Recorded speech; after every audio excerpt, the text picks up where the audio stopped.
Bismillahirrahmanirrahim. Assalamualaikum warahmatullahi wabarakatuh. Perkenalkan, nama saya Rehan Dimas Harina Asmara dengan NIM 21402337 pada mata kuliah Pengantar Keuangan Islam B dengan dosen pembimbing Bapak Anom Garbo ingin mempresentasikan tentang lembaga keuangan non-bank. Yang pertama, lembaga keuangan non-bank yang akan saya presentasikan pada slide pertama yaitu berisikan pengertian lembaga keuangan non-bank. Yang kedua, jenis lembaganya. Yang ketiga, fungsi lembaganya. Yang terakhir, penutup. Lembaga keuangan non-bank yaitu lembaga yang memiliki perizinan resmi dalam menghimpun dana masyarakat. Dana yang terkumpul kemudian dikelola untuk disalurkan menjadi surat berharga dan ataupun sebagai pendukung aktivitas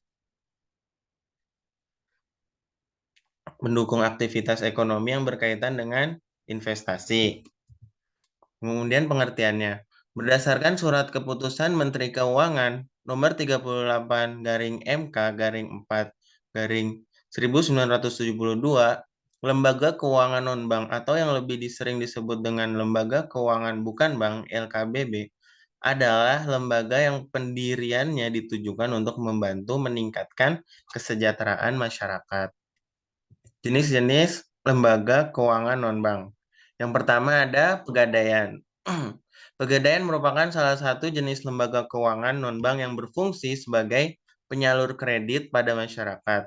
Pegadaian adalah salah satu badan usaha milik negara atau BUMN sebagai solusi bagi masyarakat yang membutuhkan pinjaman dengan cara menggadaikan aset ataupun barang yang ia miliki.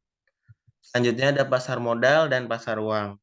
Pasar modal adalah lembaga keuangan non-bank yang memiliki fungsi sebagai tempat jual beli surat berharga dengan jangka waktu lebih dari 1 tahun atau jangka panjang.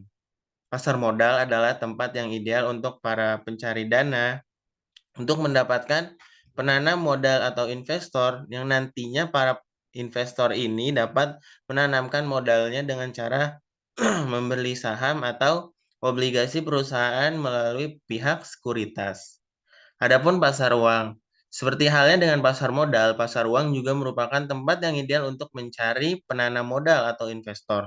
Aset yang diperjualbelikan dalam pasar uang meliputi surat berharga pasar uang atau SBPU, deposito, sertifikat Bank Indonesia.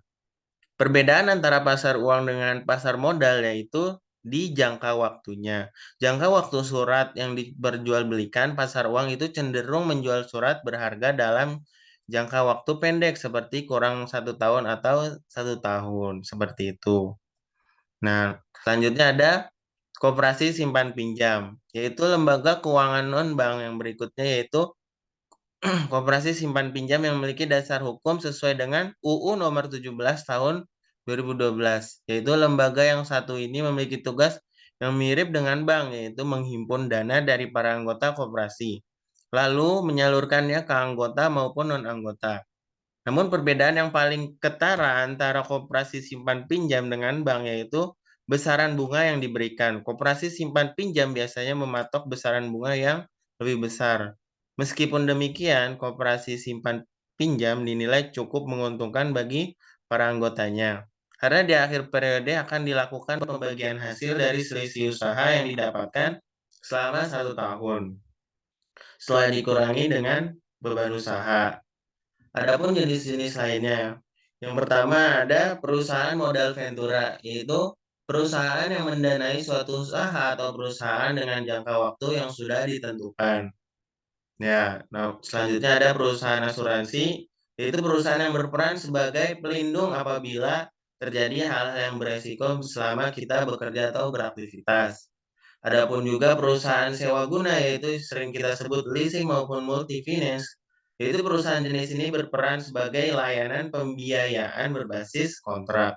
Adapun perusahaan anjak piutang yaitu perusahaan yang perannya itu dalam pengambilan alih kredit suatu perusahaan yang tengah mengalami kendala. Adapun vintage yang sering kita kenal yaitu kepanjangan dari finansial teknologi, yaitu suatu forum yang menjalankan aktivitas keuangannya di bidang online. Adapun pengusahaan dana pensiun yaitu perusahaan yang menjamin hari tua kita atau telah kita pensiun. Nah, jadi kita dalam hidup atau memakai uang itu harus hemat serta menabung.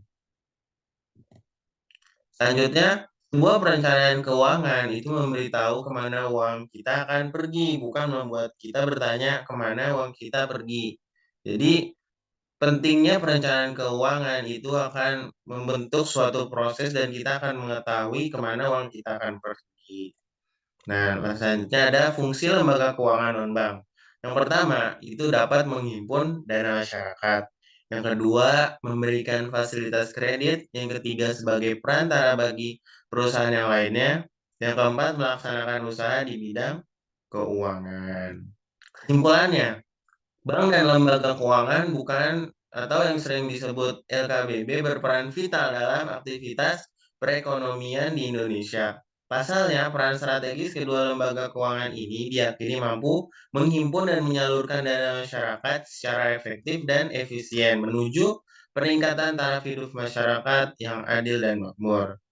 Dan lembaga keuangan non-bank tersendiri memiliki peran untuk membantu dunia usaha meningkatkan produktivitas barang dan jasa. Selain itu, dapat memperlancar distribusi barang dan mendorong terbukanya lapangan pekerjaan. Mungkin itu dari saya, kurang lebihnya mohon maaf. Wabillahi taufiq wal hidayah. Wassalamualaikum warahmatullahi wabarakatuh.